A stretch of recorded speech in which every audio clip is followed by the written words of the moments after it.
All right. Hey, I don't know about you. I grew up on Mister Rogers, so that was kind of fun. I can't believe I did that. I intentionally did not do the sweater vest because with the mic, the tech team back was having a fit. They were like, I'm going to have a heart attack if you try to do a sweater with the microphone and all that stuff. So I said, we're good. We're not going to do that. So, all right. Glad you guys are here with us today. We're continuing in our series this morning called The Armor of God. This is week 4. We've got a few weeks left. We're right in the middle of this series. And so just to catch you up a little bit if you haven't been with us, what we're doing is walking through a passage in Ephesians. It's one of the most famous passages. If you've been around church or Sunday school, you're in, growing up, you've heard this passage. It's called The Armor of God. It's Ephesians chapter 6. And what we're learning in this passage is that there's a spiritual war that's happening all around us. There is an invisible war that's being engaged, and we are caught up in that war right now. And so just to catch us up, here's what I want to do. I want to read some of this for us, and then we'll kind of get into the message today. But just so we all hear the language that Paul's using here, Ephesians chapter 6, beginning in verse 10, here's how Paul says it. He says, "Finally, be strong in the Lord and in the strength of his might. Put on the whole armor of God, that you may be able to stand against the schemes of the devil. For we do not wrestle against flesh and blood, but against the rulers, against the authorities, against the cosmic powers over this present darkness, against the spiritual forces of evil in the heavenly places. Therefore, take up the whole armor of God, that you may be able to withstand in the evil day, and having done all, to stand firm." And I love this. What Paul is saying is like, look, there's a battle being waged right now. And it's not like a battle. No, we are actually in a battle. This battle is taking place in the cosmic world around us, and we are caught up in it, right? And so I love how he says this, because what he tells us is that we have to fight in this battle. We don't get an option not to fight as Christians. And the language that Paul uses is, he says we're called to stand firm. I love that because stand firm is a military term. It basically means you take up a fighting position. And we do that for 2 reasons. One, it's a defensive position. It means we hold the line. When we stand firm, we're holding the line. And because the reason Paul's saying this is because he knows that the enemy is going to be coming at us with everything he's got. And we have to hold the line. We have to hold the line against the enemy breaking through our line and getting to our children, breaking through the lines and getting to our families, breaking through the lines and getting to our friends and our loved ones and our communities, breaking through the line and getting to our hearts. But it's not just a defensive thing. We stand firm because it prepares us for those times where we need to go on the offensive. If you're in a battle, you absolutely have to go on the offensive sometimes. And we're going to look at that again today a little bit. But one of the things that we see here is Paul's going to say, look, remember, he's in prison when he's writing this. And he's sitting there and he's in Rome and he's got all these Roman guards around him and he's looking at them and he's getting a visual in his mind. He sees them all decked out in their armor. And he's like, you know what? I'm going to use this as a way to illustrate my point here about taking up the armor. And so he begins to walk us through the armor that the Roman soldier would use, except he applies it to our faith. And what we saw starting in verse 14, and this is what we've covered the last 2 weeks, in verse 14 he says this, "Stand therefore," that's that word again, stand, "having fastened on the belt of truth and having put on the breastplate of righteousness." And I love that because he's saying, look, there's things you got to do. There's things you got to put on if you're going to be successful in standing firm against the enemy. And that's what he's getting to here. And that's what we're going to do today. We're going to pick up and we're going to look at the third piece of armor that he wants us to put on for us. But before we get to that, let me ask you a question. Who's ever been on a cruise ship? Just show of hands. What'd you guys think? You like it? Cruising? Pretty cool? Yeah, it was never on my bucket list to go on a cruise ship. It really wasn't. It wasn't that I didn't want to, but I just didn't have a desire to. And then about 6 years ago, our son was graduating high school, and for his senior trip, he was like, "Hey, Dad, I want to go on an Alaskan cruise ship. I want to go somewhere where I can fish for salmon and just go up on a cruise." And we're like, okay, that's cool. So the 4 of us, Team Thomas, loaded up, and we flew out to Seattle, and we got on a ship, and we went on a 4 or 5 day Alaskan cruise, and it was really cool. I'll be honest with you, I didn't know what to expect because I had never been on a cruise. It wasn't bad.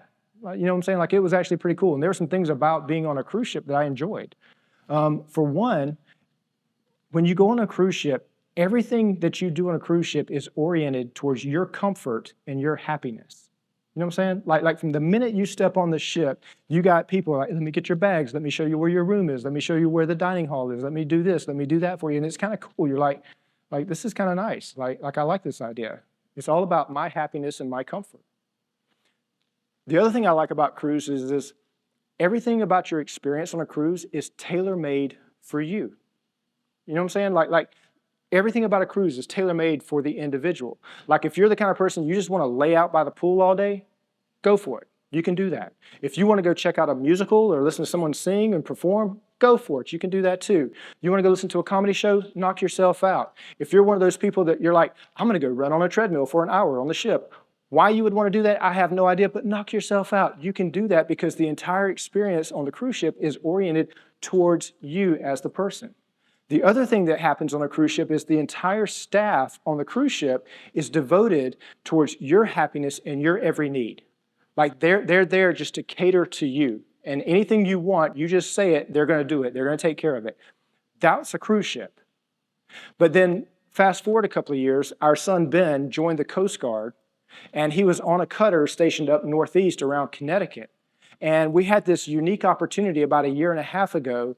They called it a family sailing cruise. I'm like, cool, yeah, I remember the Alaskan cruise. Cruises are really cool. I like that. We can do this. And so we flew up to Boston, right?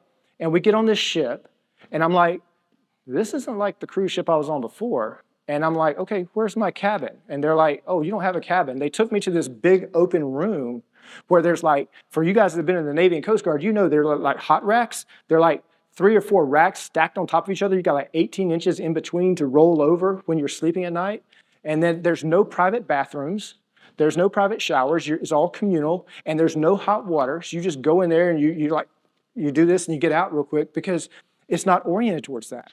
And then you walk on the deck, and they're pulling away from the dock, and they're getting ready to head out to sea on this ship. And all of a sudden, you got like the officers that are in charge, and they're like barking out orders. And then you got the chiefs are here, and they're repeating the orders to everybody else. And all of the deckhands are running around, and they're pulling lines, and they're setting sails and doing all this stuff. And I quickly realized, like, they expect us to do this too. And you can see that in some of the pictures. Like there's a smile on mine and Jill's face in this picture. That was a forced smile because we were working on this ship. We're sitting there, we're pulling lines with the rest of them. We're doing all kinds of stuff.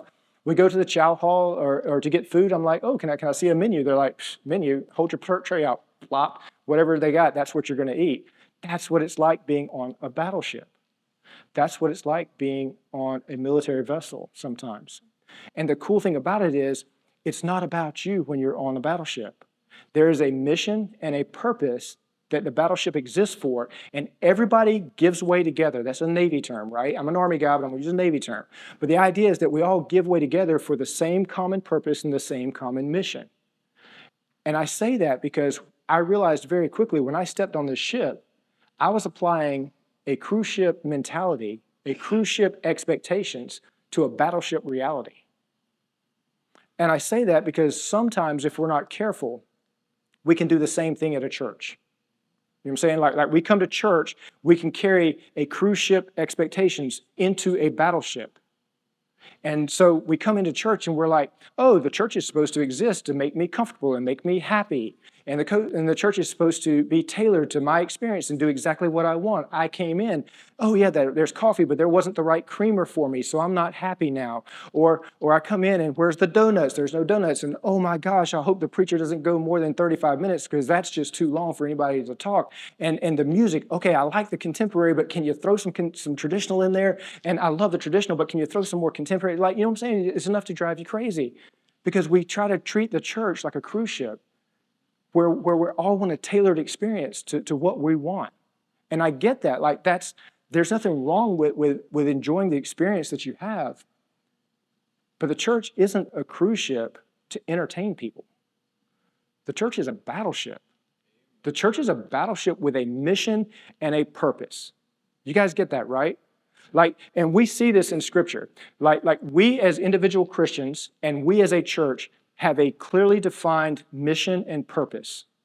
And we find it in Matthew 28, verse 19. Jesus is talking to his disciples and he says, go therefore and make disciples to all nations. So our mission is very clear. We are to go and make disciples. That's it. That's our purpose. And don't get me wrong. I know some of you, you're like, well, what about John 10:10, where Jesus says, I come that you may have life and have it to the full? Absolutely. I'm not negating that. That's absolutely part of the faith walk as well. But our purpose, our mission is very clearly defined for us. This verse is literally called the Great Commission because it is our mission statement.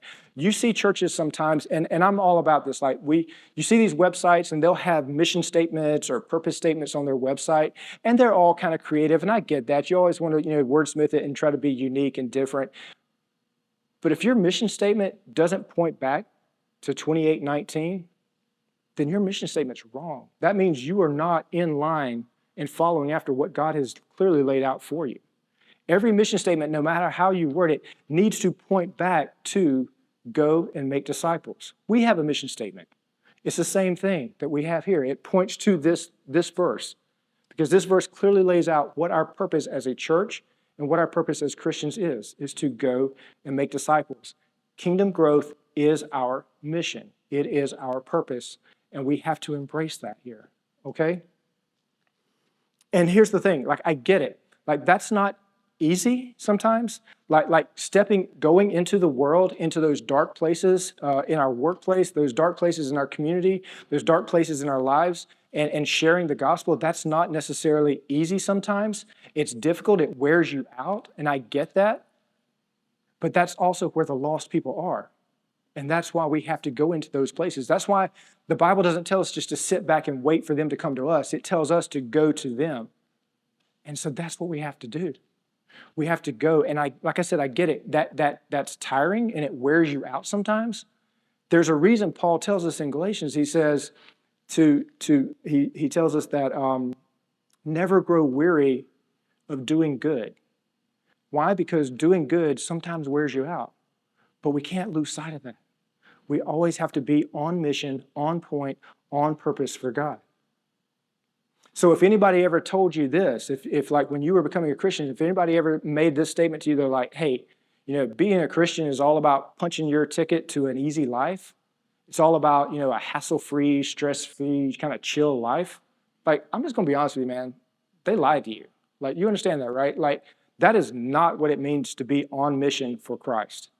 It is not about a peaceful, easy feeling. It's not about just sitting back on your heels and chilling and enjoying the cruise ship. That's not what being a Christian is about. The reality is, for every single one of us that are believers, we have a target on our back. You get that, right? Like there's a big old bullseye on our back, and the enemy is going to come at us with everything he has. Because he wants to disrupt our lives, he wants to disrupt our relationship with God, and he wants to, more importantly, get us off mission. He wants to distract us from getting us off mission, so he's going to throw some things at us. He's going to try to deceive us. He's going to throw pain and tragedy in our life, and I'm not trying to downplay tragedy and pain because it is very real. But the thing about pain is, pain distracts you from the other things you're trying to do. Several years ago, I was diagnosed with ocular migraines. And let me tell you, for those that have suffered through migraines, you get this, right? When a migraine hits me, the only thing I want to do is go into a dark, quiet room by myself, put my head down and stay there and think about that headache until it goes away. That's all I want to do, right? You know what I'm not thinking about? I'm not thinking about you guys. Sorry. I'm not thinking about the church. I'm not thinking about my Bible study. I'm thinking about just let me get through this pain right now in the moment. But that's what the devil does. That's what the enemy does. He throws these things sometimes at us in order to trip us up, to get us off mission. So we stop thinking about what we're supposed to be thinking about and we start thinking about ourselves. And that's just natural. That happens to all of us at different points. But this is also why Paul uses such battle-ready, battle-hardened language in Ephesians 6. If you notice the language he's using here, like I didn't make this up. This is Paul talking. And he uses very much a battle-ready, battle-hardened type language. And so we have to embrace that when we talk about this stuff. And so let's jump into the next passage, right? The next piece of armament that Paul is telling us we need to wear. And he says this in verse 15. He says, "And as shoes for your feet, having put on the readiness given by the gospel of peace."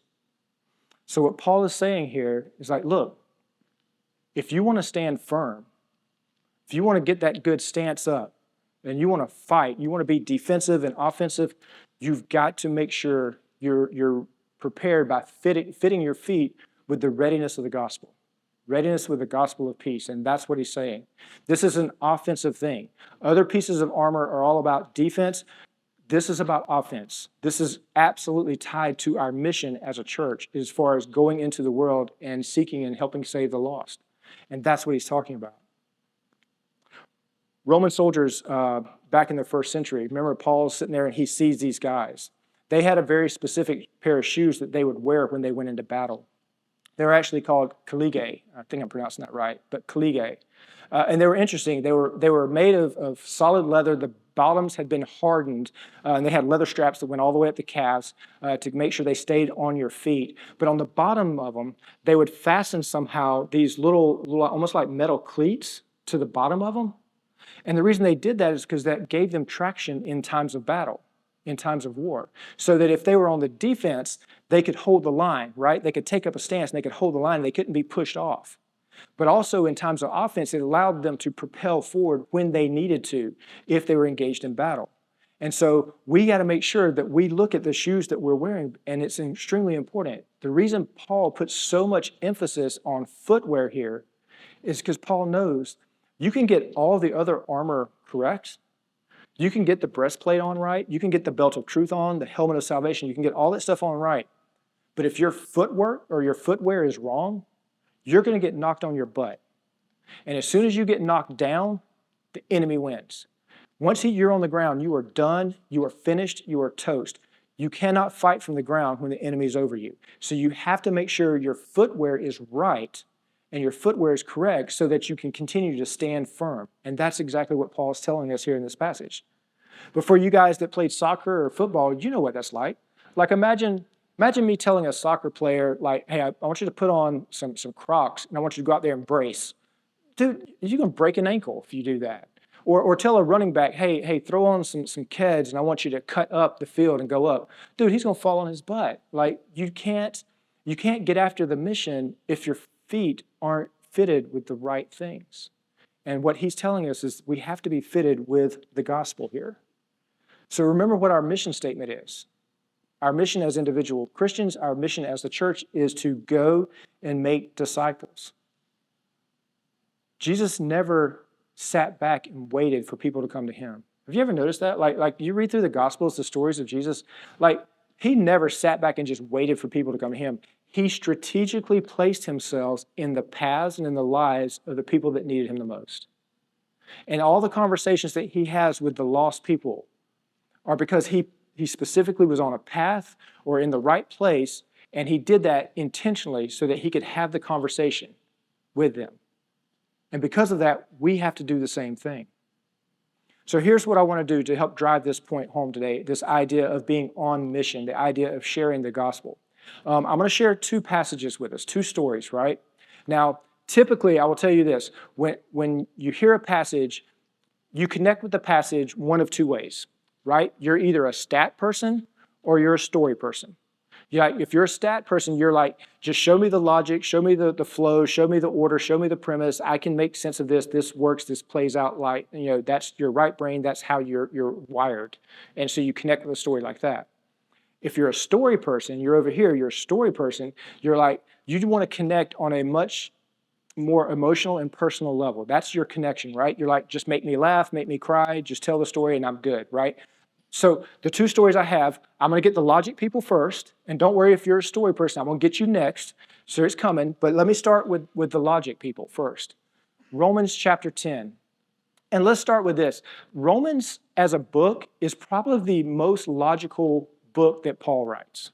It really is. Like it's the most comprehensive, logical book as far as making an argument for the gospel and making an argument for God that there is. Like if you want to see logic, if you're a logic person, you're going to love Romans, right? But then you get to Romans 10, and Romans 10 is absolutely also about logic. And what Paul is going to do in Romans 10 is he's going to lay out for us our role in God's plan. Like God has a plan for kingdom growth, and we're a part of that plan. And he's going to lay this out very sequentially and very logically. So if you're a logic person, you're going to love this, right? So let's start with verse 13.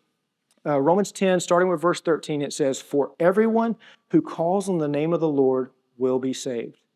Who's going to be saved? Everyone who calls on the name.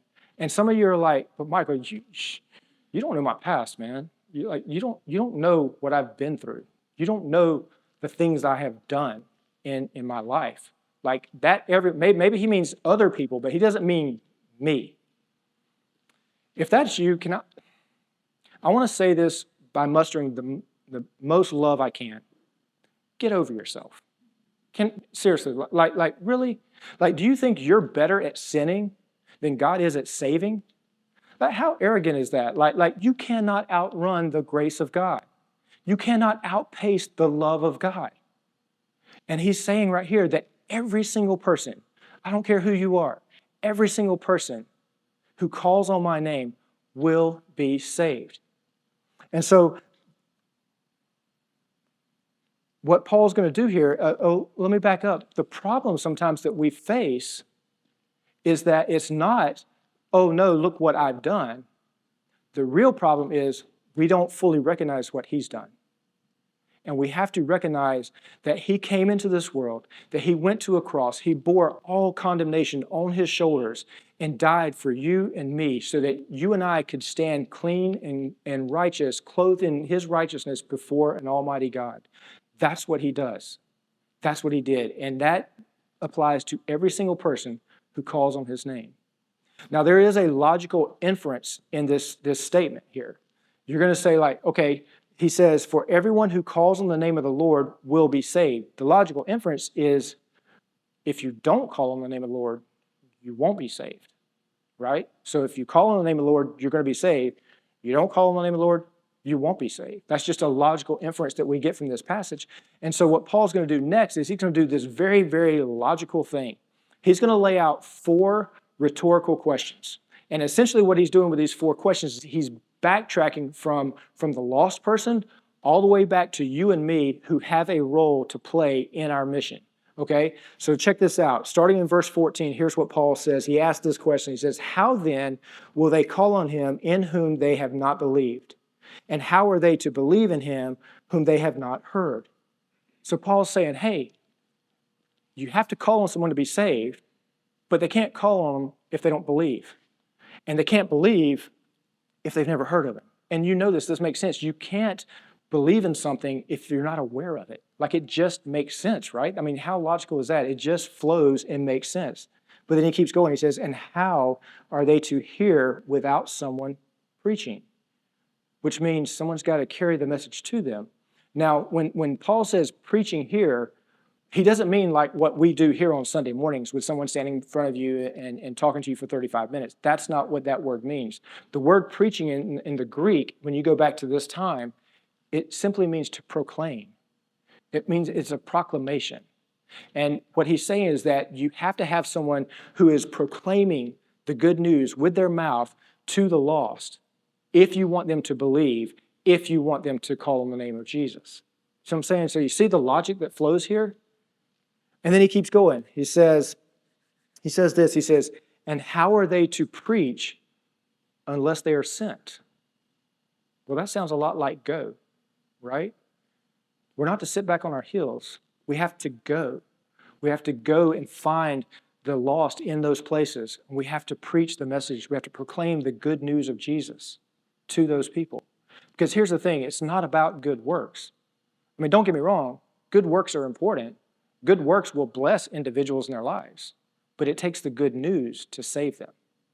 You can bless someone with works all day long, but they're not going to be saved until they hear the good news. So we have to, with our words, communicate the gospel to those people and share with them.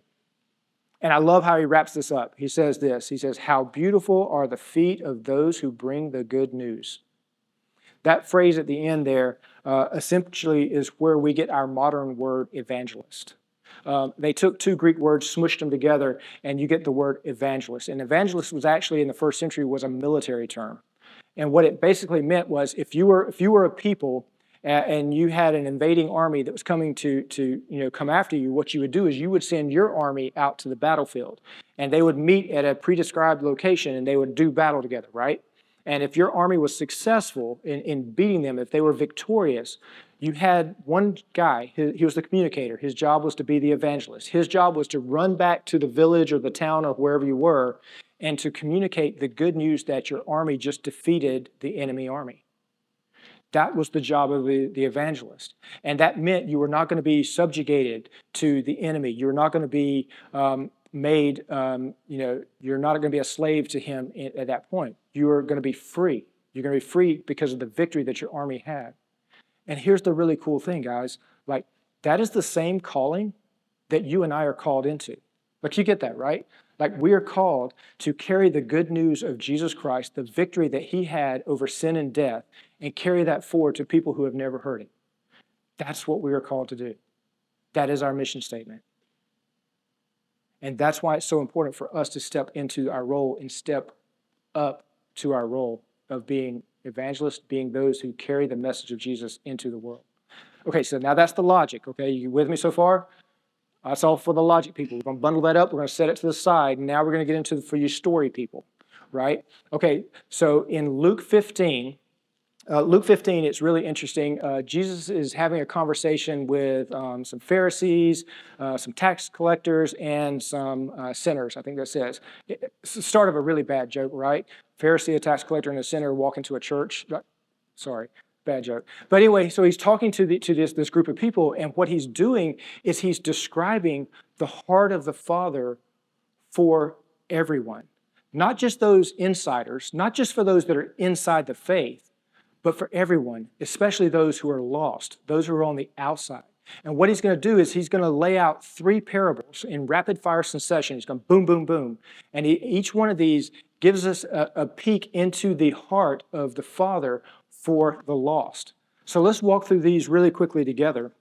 The first one, before we do that, let me just say this though. For most of us here, every single one of us has what I'm going to call is the one. It's that one person who is closest to us, but is far from God. You know what I'm saying? Like we have that person in our life who is absolutely our heart's desire. We're close to them, but they are absolutely far from God.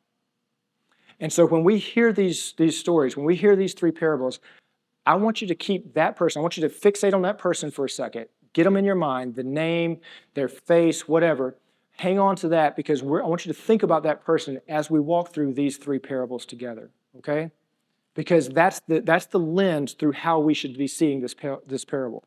And so the first parable is referred to as the lost sheep, or sometimes you'll hear it called the 99, right? Essentially what you've got is there's a shepherd who has 99 sheep, and they're all safe, and they're all secure, and they're all being well taken care of. But then there's just that one more. There's that other sheep that's out there, that's wandered off, that other sheep that's lost. And what does the shepherd do? He stops what he's doing, and he goes after the lost. And I'm going to tell you, growing up as a child, like I struggled with this passage. I'm like, why would he walk away from the 99 and give that up for the one lost? That doesn't make sense, right? Until you think about your one more. Until your one more is that sheep that's lost. Then it becomes really personal. Maybe your one more is a real person. Maybe it's a child. Maybe it's a sibling. Maybe it's a parent or a friend. But when you think about this passage in the terms of that person, then that 99, man, it doesn't look so great anymore. Like it sounds great until that one lost is your one lost. And in that moment, you will do absolutely anything you can to bring that person back into the fold, right? Like, you guys with me? So we see the heart of the Father in going after that one lost sheep. Second parable is this. It's the lost coin. It was a lady who had 10 silver coins, and they're in her house, and she loses one of the coins. And so what we see is her just going through her house trying to find that one coin. She can't find it. She's trying her best to find it.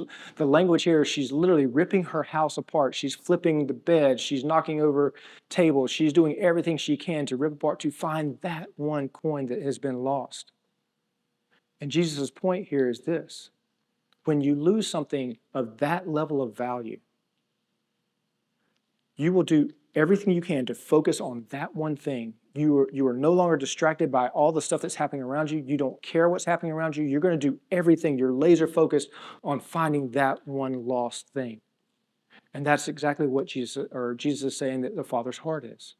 Like, it doesn't matter what else is going on in your life. When you've lost that one, I'm going to stop everything I'm doing. I'm going to be laser focused on finding that one thing. And that's what he's saying here. And then we have the third one. It's probably the most famous parable. Even if you haven't been in church, you've heard of this. It's the prodigal son, right? And let's be honest. With this story, Jesus kind of ups the ante a little bit. Like, seriously, like he got his point across with the lost sheep. He got his point across with the lost coin. He just made it really personal for us. Because if you're one of those people that has walked through pain and heartache with a child, like, this one just hits home a little bit more than the rest. This one's just a little bit more personal when he does this. And what he's essentially saying is, there's a dad.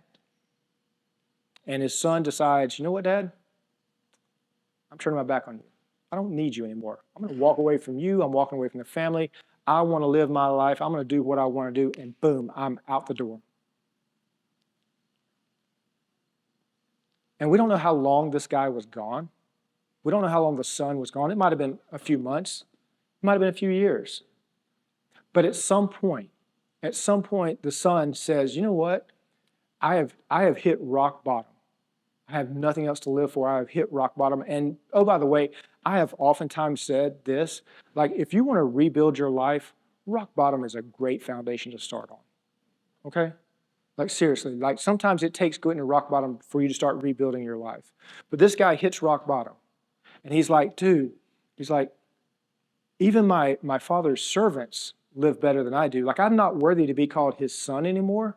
But maybe if I just go to him and I'm like, maybe if I just go to him and he will bring me on as a servant. And so he heads back to his dad's house. And in my mind, you know, when he rolls into the property, Dad's sitting there at the window, maybe in his lazy boy chair. He's watching old reruns of Andy Griffith or something like that. He looks out the window and he sees his son. This amazing thing happens. The text says he sees his son. He sees him. And he gets up and he runs after his son. And he just embraces his son with everything he has. He just reaches in and hugs him, gives this big old dad bear hug. And that's the way it is with a father. I remember my dad actually passed away about 8 years ago. And like most teenagers, I was kind of a moron. I didn't appreciate my dad at the time because he was just this dude, right? Whatever, he's not cool. I don't know him. And so I didn't appreciate my dad. Really until I became an adult, really, honestly, until I had my own family, until I became a father. Then I began to see my dad in a different light. And one of my favorite things to do in this world was to sit with my dad and just hear his stories. Man, he had the best stories. Dude, I'm telling you, I loved his stories. And then towards the end of his life, he started getting really sick. Dementia started setting in, and he began to decline pretty fast. The last year was pretty rough. He really began to decline. And I remember it was the last time we went to see him before he passed away. It was about a week before he passed away. And he was in hospice, and he was so frail and so fatigued. He didn't even have the energy to push himself up, to sit up and walk around. And the dementia was setting in, so he was in and out of states of lucidness. Like most of the time, he didn't recognize who people were. And it was hard. And I remember walking in, and my eyes came into contact with my dad. And his eyes lit up because he saw me. He saw me in that moment. And he mustered every bit of strength he had to push himself up. And I went to him. And he wrapped his arms around me. It was the best feeling in the world. What I wouldn't give for one more hug, for one more story. But that's how it is with our Father. That's how it is with our Heavenly Father. He loves us dearly, and He just wants us to turn back to Him. He wants everyone who is lost to turn to Him so that He can run to them and wrap His arms around them. And you got to understand, That's why we have to take our mission so seriously. We can't shy away from our mission in bringing lost people to the Father. We have to point him back to the Father. That's the mission of the church, is to help find the lost and point them to Jesus. And I get it. Right now, some of you are kind of freaking out a little bit. You're starting to squirm. This idea of communicating the gospel to strangers or communicating it to loved ones. Like, I get it. Like that can be a little awkward from time to time. But let me just get super practical with you this morning. Like, here's what I want to do as we wrap up our time together. I'm going to look at what I think are the three most common reasons we are hesitant to share our faith with other people. Whether it's a loved one, whether it's a stranger, I'm going to give you three reasons why I think we are hesitant to share our faith with other people. And the first one is this: we don't fully understand what it means or what the process is to get saved. Here's what I mean by that. If you look in the Bible, you've got the Apostle Paul. Apostle Paul did not start out as a Christian, right? Every single one of us has a conversion story. There is a point in time where we were not Christians. There is a point in time where we were Christians. And that point when we become Christians, when we give our life to Christ, that's our conversion time. That's our conversion story. With Paul, we know exactly when it was. Paul's on his way to Damascus, ironically, to persecute Christians in Damascus. And Jesus comes along and knocks him on his butt. And he says, "No, Paul, you're going to be my apostle." And guess what? He blinds him. The next day, Paul wakes up and poof, he's an apostle. Paul knows exactly when his conversion story took place. It's like a light switch. Some of you are that way. Some of you can point to a specific date and time and an event that led to your conversion. And that's awesome. But that's not the case with most people. Like, you understand that, right? Like, most of us tend to be like Peter. Theologians have debated for a long time, when was Peter's conversion? Like, was it when Jesus asked him to follow him? Was it after he heard the Sermon on the Mount? Was it after 3 years of ministry? Was it after he saw the resurrected Jesus? Like, at what point? Like, we don't know. So Paul's conversion was more like a light switch. Peter's conversion was more like a dimmer switch. It was a slow fade, right? And for most of us, we probably can't point to a specific date and time of when our conversion took place, but we know it happened. So most of us have that kind of experience. So here's what that looks like for you when we bring this back to sharing our faith, right? This is what that looks like. You guys see the little marks on the ground here, right? Imagine this mark here is ground zero. Ground zero is your conversion point. Is your conversion story. It starts right here. This is when you gave your life to Christ. Most of us are somewhere, if you haven't given your life, you're somewhere on this spectrum, right? We're all on the spectrum together. So somebody might be over here on the spectrum. Some people might be right here on the spectrum. But what we have to recognize is our job when we go to share our faith is not to move someone from number 5 all the way to number 0. I mean, there's a reason Paul says that I planted, Apollos watered, and the Holy Spirit harvested. Because it's a process, right? So our job when we share our faith is not to get them all the way to 0 necessarily. If they do, great, that's awesome. But our job is to get them to go from 5 to 4. Maybe somebody else comes along and is going to get them from 4 to 3. And then something else experience is going to happen. You're going to get them from 3 to 2. And we have to embrace that, because what happens sometimes in our passion, in our zeal to get someone to Christ, we want to see that conversion happen so bad, we almost have an opposite effect. It almost has a counter effect. And what happens if you're not careful, a person can be on 3 and you push, and then they go to 4. And then they somehow have to go back to 3 before they can keep going. So we just have to be aware of that, okay? Second thing is this. Initiating conversations about your faith can be awkward. Like, I get that. Like, having a startup conversation just to say, hey, let me tell you about my faith, that can be awkward for some of us. But let me just share with you what I typically use. I use what I call the 3-question rule. It's 3 questions to get you to your faith with someone. So let's imagine you're at work. You've got a coworker. And let's just call him Bob. So you go up to Bob and you say, hey, Bob, how's your day going? How was your weekend?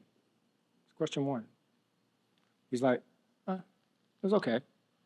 Oh, really? It's okay, just okay? What's going on? I feel like there's something there. What's going on? Well, I'm having issues with my son, man. Like, we just have such a strained relationship. I don't know what I'm going to do about it. I really don't. Man, Bob, that's terrible, man. I hate that for you. Do you mind if I just pray for you for this? 3. You just got to prayer. Now, if you get the opportunity to pray for someone, don't do one of those really long prayers and be that weird person. Keep it short and tight. Say, Bob, I just want to pray for you and for your son. I pray that God's hand is going to be over you guys, that he will bring about reconciliation and that you will work through whatever issues you got. Boom, that's it. And when you do that, you know what you did? You took Bob from 4 to 3. So we have to understand it doesn't have to happen all at one time. It's a process. The last thing I have is this. Sometimes we feel like we're not going to have all the answers. Like, well, what if they ask me a question that I don't have an answer to? Well, you got to remember the role you play. Like, if this was a court scene, you're not a lawyer, you're a witness. Like, there's a reason in Acts 1:8, Jesus says that you will be my witnesses to Jerusalem, Judea, Samaria, and to all of the world. He doesn't say you're going to be my lawyers. You don't have to do that. You know what a witness does? They just share their experience. That's all they do. All they do is say, hey, this is what God's done in my life, man. I know you're walking through some stuff. Can I just share with you my experience of how God's pulled me through some tough times? Can I share you my experience of the joy and the contentment and the peace that I have now because I've been following him for a while? You just share your experience because you can't take that away from him. So don't feel like you got to have all the answers. You are not a lawyer in the courtroom for Jesus. Jesus does not need you to be his lawyer. He needs you to be his witness. And that's what he's calling us into. And that's why we have to take our mission so seriously. That's why we have to take our purpose as Christ followers so seriously. And so I just want to wrap up with this one question for us this morning. And this is a really simple question. Who's your one more? Who's your one? Do you have a one? Maybe it's a family member. Maybe it's a friend. Maybe it's just a coworker. Maybe it's a person you don't even know. But if you don't have a one more, I'm going to encourage you to find one. You can't get after the mission if you don't have a one more. You've got to figure out who your one more is. And then you've got to find a way to lovingly share your love and share the love of Christ with that person. Just one more. That's all he's looking for. It's all God ever wants. Just one more. Let me pray for us.